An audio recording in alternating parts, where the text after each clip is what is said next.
Welcome to the Banker Lamp. Please enjoy the video.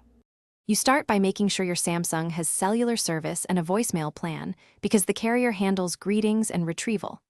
Once done, unlock the phone and open the phone app. That's where voicemail lives. You'll either see a voicemail icon or use the keypad to press and hold one that dials your carrier voicemail. Make sure you're on the mobile network, not Wi-Fi calling, since initial setup requires a carrier connection. After dialing, listen for the prompts and enter the default PIN when asked. Carriers often use 0000 or 1234, so change it right away for security. Next, choose the option to change or record a personal greeting and follow the instructions. Press the record key, speak your message clearly, and then stop the recording. Once you hear the playback, accept it by pressing the save key or hash, and finish setup by changing the default PIN through the voicemail menu or the phone app's voicemail settings so only you can access messages.